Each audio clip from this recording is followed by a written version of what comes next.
Now Simon is going to tell us all about his Clubsport, which is probably one of the most modified ones in the UK. Just heading down to the pit office to find our times then. Wow!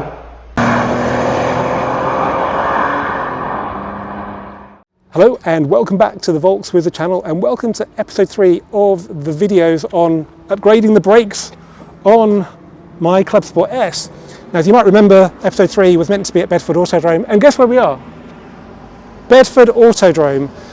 So we shall see if these brakes will help me get a better time here, because this today is a timed event. So we have a bit of practice now, and then we do some time lapse, even though the MSV website says timing is strictly forbidden, which is a really good opportunity to just, have a target and aim to it. I've done 2 times here in a Clubsport Mk8 and a TCR, and I want to beat them today, so I really want to get in the 120s. Simon, who you might have seen on the channel before, hi. He's got his modified Clubsport S here. He's going to tell us all about that shortly. But first, let me just show you the brakes.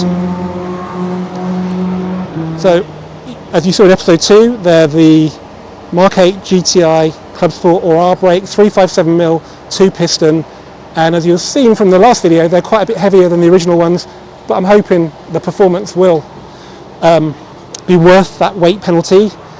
Other than that, this car is completely standard now, apart from it's on Goodyear Eagle F1 Supersport, so the standard road tyres you guys will run on your cars going to the shops.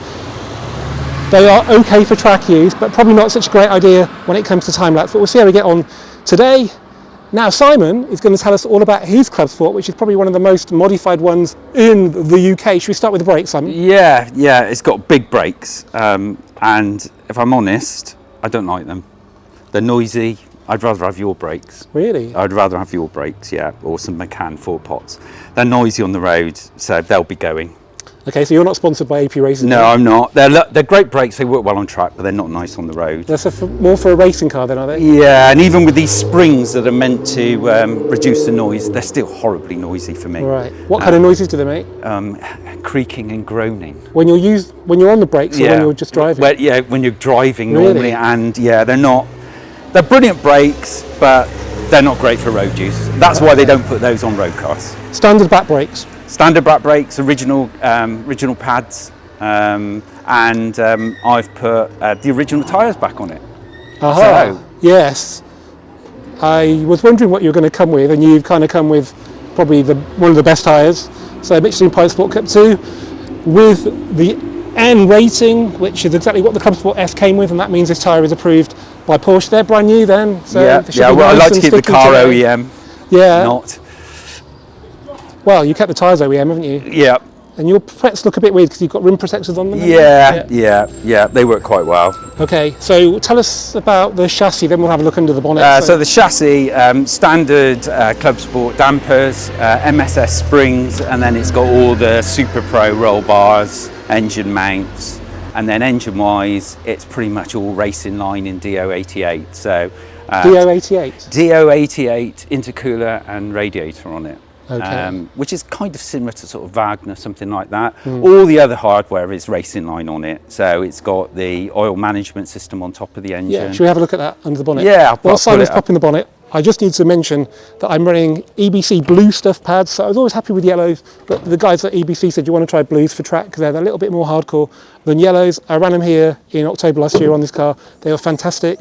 This is the first time I'm running on these calipers and discs. So they should be even more fantastic today. Okay, so got the Racing Line airbox. Yeah, it looks pretty standard. So Racing Line airbox, Turbo Technics intake pipe. Name goes way back, doesn't it? Yeah, then we've got all the Racing Line hardware. So under here, you've got the oil management system on top because they suffer with oil starvation at the top of the engine with a catch can.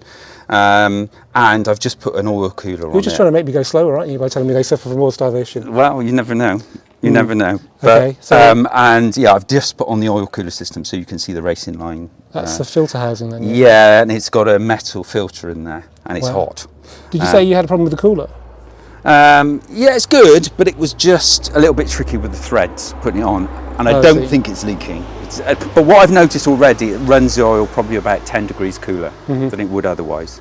So that's got to be a good thing. But you can see the Super Pro engine mount up the top here. Oh yeah, very good. And one of the things that's a bit awkward about this is that the racing line windscreen washer filler is here. And you need that because all of this with the catch can's in the way.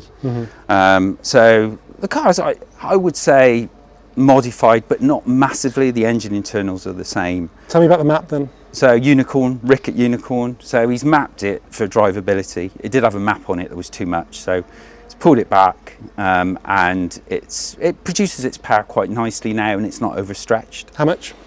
Sort of, it's north of 400 horsepower. Really? Bloody hell. You better be more than 2 seconds quicker than me today then. Well, I don't know. This, this car hasn't been used for 2 years. For the record, the standard Clubsport S is 310 horsepower and feels pretty damn quick to me. I put my car back to standard. I had the Racing Line airbox on, but I drove Benny Loister's record car last year, and that felt quick, and I just wanted some of that. And I think it might be just psychological, but I can't imagine it feeling any better than it does now. So I'm really looking forward to stretching its legs on the track. Any other mods? A big bass box in the back. Yes.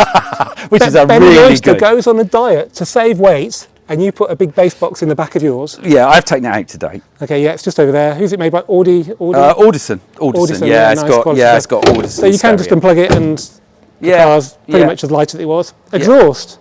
Exhaust, it's a Powerflow exhaust. The people in St Helens. It's nice. Exhaust sounds nice. Maybe a little bit too noisy. There's no back box. Oh. But there's a big centre box. It passed the static test here, didn't it? Easily. Yeah, easily. You've had this car from brand new, haven't you? Yeah, I have. How old was it when you first came here in it? A year. A year No, old. about 7 or 8 months. Yeah, because you came in the summer of 2017, didn't you? Yeah, and it broke its clutch. Yeah, I thought you chipped your bonnet, buckled your brakes, and ruined your clutch. Is that right, or was that your same I did. What I managed to do was the brakes, the original brakes warped, and the clutch went on it. But the clutches are made of cheese, so yeah. Certainly on those original cars. I also mentioned on this car as well. Have you got an upgraded clutch? Sorry, while we're talking about. I have actually. There's a full paddle clutch in it. Okay. Yeah. Just which is the fourth clutch in the car actually. It's got paint protection film on the front. Right. So this car has done hill climbs and quite a few track day stuff, and you can see it's pretty much perfect on the front because it's got XPEL film on there. Got you. Who fitted it? I didn't fit this, though I can do it. In my new business, Sharper Detailing. Tell us about your business then, Simon. A shameless plug. So my new business is all around paint protection film, paint correction, minor bodywork repairs. It's really interesting. Yeah, I'd love to see anybody's Golf GTI. I get quite a lot of VWs. This car as well has got a black roof. I saw that, yeah. And it's wrapped, and that's rubbish. I was going to say, it looks like it's been painted with an aerosol can. Yeah, it's so what I'm going to be doing with it, and you can get colour change PPF, and I'm going to put black PPF on it, and it will look like paint. So that should be done in the next few weeks, I hope. Nice one. And you've done just over 20,500 miles, haven't you? Yeah. So mine's on 19.5. Simon's is on 20,800. Still looks good. Haven't cleaned it for a while then. Well, I haven't been in it for 2 years. Looks like a mouse has. This is a signature from Benny Loister, the test driver. He set the record. Oh, the Nürburgring, we stalked him, tracked him down, in 2023 in the garage. He's a lovely guy. Okay, it's a bit quiet now, which is great for filming, not good for driving, because the red lights are illuminated and there's something being dragged out of the first corner down there. So anyway, this is how fast at Bedford Autodrome. Every year, even though they say no timing at normal track days, they time us, and it's bloody brilliant. It's like £110, and there's only a few cars here. We've got an hour of practice, so there won't be many cars out at the same time. And then we have 4 laps, the middle 2 of which are timed, and then our times go on the how fast leaderboard, which I think has been going since about 2016. So yeah, super excited. Obviously want to beat my own personal times. I really want to get in the 120s, but I'm not sure I'm going to do that now. I'm running road tyres, but we shall see. And it'd be nice to try and keep up with Side, but he's a good driver, and he's got quite a few modifications. So it'll be interesting to see how it goes. So let's get on and see how fast these 2 Clubsport S's are. Now on a how fast day, you begin with some sighting laps, which are a few laps to just give you a feel of what it's like to be on track, particularly important if it's your first time. And then you have a 4-hour practice to do as many laps as you wish. I thought we'd start off just before the last corner because it's very crucial to get a good run through here, because then you'll go over the start finish line faster and you'll approach the first corner, which is a tight hairpin, faster. You don't brake until about this point, so it's definitely important to go around that last corner fast. So second or third gear around this corner. I've taken it in second, but actually third I will try in the future. And then you head for the chicane, so third and fourth, and then back into third. Use a bit of curb, just like Benny did it in his Nürburgring Nordschleife lap. So he was in ring mode, I'm in race mode, which is quite a bit stiffer. Aircon off as well on my time lapse. I'm not sure I did that on this one. And then this lovely sort of left to right transition where you have to keep your foot in. I don't think I did at this point on this, it's quite early in the day. And then you've got a good run up to this left and right, so really fast, over 100 miles an hour onto the brakes.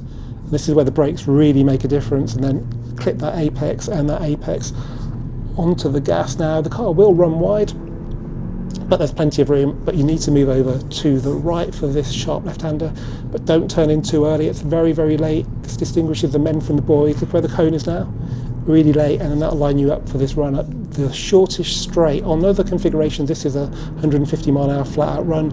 On this one, we're probably just about top 100, and then turn left. This is a southwest circuit, by the way, which is the one that Evo magazine used for all their times.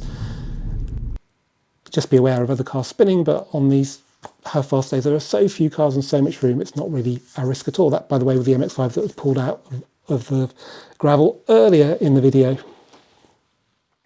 Right, we've done some warm-up practice laps. How'd you get on, Si? Yeah, it's good. Yeah, really good. But I've got Clifford Blackjacks on this car. I saw one of your rear lights was flashing, yeah. Yeah, like winking at me. That means I've got an EPC light on. So what I'm going to do, I know this will clear it. I'm just going to disconnect the battery negative, and just that will. So tell us about Blackjack's anti-hijack thing. It's an anti-hijack, so it recognises when the door's been opened. It's worth having. It's stopped this car being stolen. You know, I came to it once and the rear light was flashing. Yeah. So it's been worth having. Oh, right. Does that mean someone's had a go then? Someone had a go and they got in the car. Jesus. But unfortunately, they didn't take the seats, which of course is their favourite. So there we go. Put that back together, don't forget to tighten we better tighten that for going there. Yeah, that'd be good. You just lose all power on the main I had a slight incident in Goodwood where my Mark II, the battery went upside down in the engine bay. Oh, shit, they're badly fitted those, aren't they? Yeah, so yes. It's not designed for the G-force, that modified. So it's been, that has been nicely modified now with a metal strap. Okay, well you've got your Hyundai colour spanner, which is relevant because one of the instructors says we can go and have a look around the Ioniq 5N. I value your opinion being a Clubsport S owner. Okay, because this car was the only Hyundai that they actually published a lap record with at the Nürburgring. So all the i30, i20, they didn't do a lap record. And the lap distance has changed, so I'm not sure exactly if it's much quicker than the Clubsport S or it's loads quicker. I think it might be a bit quicker, but then it's 60 something, 5 grand. It's probably the best part of 2 tons. It's an impressive technological achievement, but to what end really? To what end indeed, because the recently launched Golf GTI Edition 50 is actually significantly faster around the Nürburgring Nordschleife with exactly half the horsepower. Now it's important to point out the Hyundai's lap started at the end of the T13 pit straight. This was the lap distance used for the Clubsport S record, so yeah, it's quicker than the Clubsport S, but then it does have 340 more horsepower and is under 2 seconds quicker.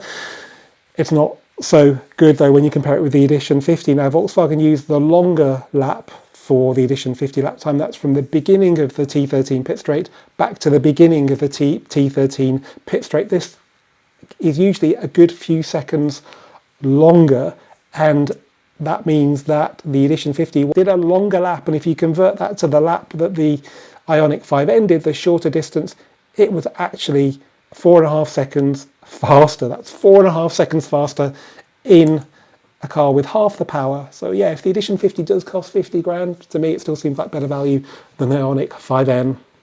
And this isn't a fanboy comment, this is based upon the facts. It's a big car. It is a big car. It's a really big car. I thought people would order these thinking they were going to be like a Golf, and they're not. They're more like, Jesus, bigger. I mean, it looks... It's more like a Macan. I was going to say, yeah, it looks... The wheelbase Q5 or looks something bigger than like that, size-wise. The wheelbase is huge. Yeah. And then you obviously have to have big tyres, big brakes. So we were at the ring. Were you there? Of course you were. Yeah. You were at the ring when they were doing the They had all prototypes. the tools in the dash. Yeah, they were benchmarking it against a Taycan, which says a lot. Anyway, this is the one that's open. So let's see. We know it's quick.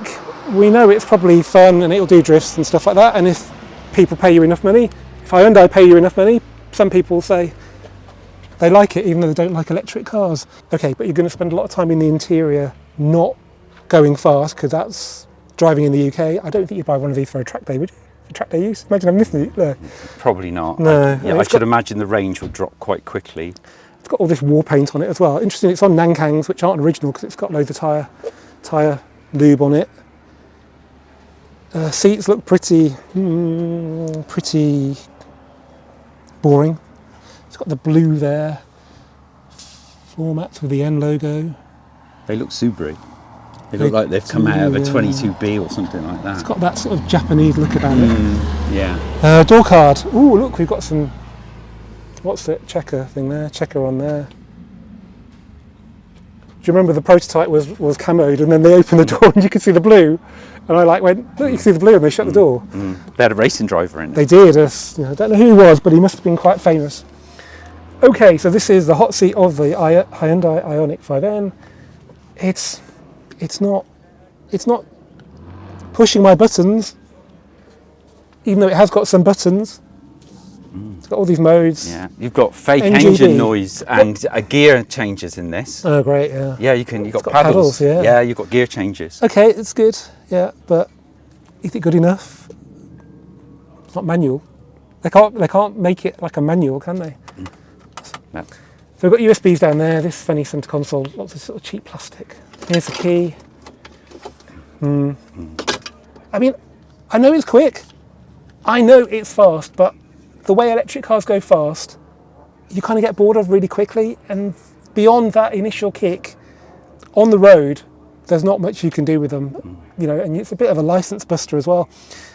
Yeah, you can make this car move around on track, as people like Joe Kiddies have probably shown, but it's just not a natural track day car, really. But could this be what the Edition 60 GTI might end up like? I hope not. They've got to make them smaller and lighter. That's why I've got a lot of hope pinned on the ID2, because it's much smaller than this massive old thing. Okay, it's soon time to do our timed laps. People are queuing up already. But yeah, practice laps were brilliant. I brought the car in, dropped the tyre pressures by 5 on the front, 3 on the back. It was really hot, and now I think they found the sweet spot. So I'm just trying to run them at the standard road pressures of 38 when the car's hot, and it feels amazing. The brakes feel amazing. I've consciously tried to use them more now, and they give me the confidence. It feels really good when you brake and then come off the brakes and turn in. It just feels all of a piece now, and I've gone round, remembered which gears I need, but because I'm feeling so much more confident, I'm getting to the rev limiter in the gears now, which is a bit annoying. So I think it's sometimes better just to run on the rev limiter for a couple of seconds rather than change up and change back down. But yeah, I'm pretty confident we might be doing a decent lap today. It's just, there's one thing I need to remember, that we're on road tyres, but because this is only sort of 4 laps with 2 hot laps, they should be okay. So yeah, let's see how we get on.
We're just heading down to the pit office to find our times then.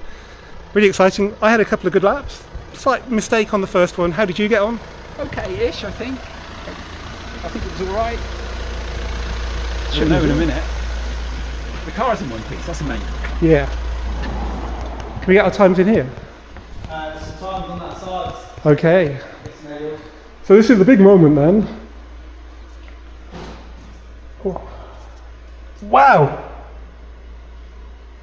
I beat the TCR. I beat the TCR time. Now that was on Pirelli Trofeo Rs. That was the one that really bugged me because that was always quicker than the Mk8 Clubsport and my previous laps here. Set there on Cooper. Oh, I didn't do this in Cooper, but I've never been able to beat that. I'm a bit pissed off from 0.5 tenths in the 130s, but I'm really happy with that. Really, really happy. How much faster is Mr. 400 horsepower though? I'm really pleased with that. That's 2 seconds quicker than I was last time, I think. Wow, that's pretty good. The car's got more talent than me, that's the problem. So, we're both I'm really super pleased happy. with that. You know, remember I'm running Cut 2s and you're on road tyres. Yeah. And that's a significant Yeah, difference. there's no point really comparing my times with Simon's. I wouldn't have said that if I'd won, but... but I'm not basking in the glory, no. I'm not doing a Matt Watson or anything like that. When he beats racing losing behind the head.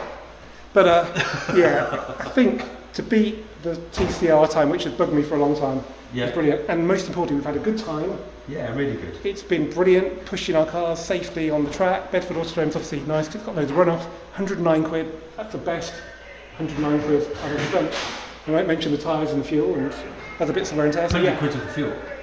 How fast Bedford Autodrome every August, and I'll see you here next time. Thanks for watching.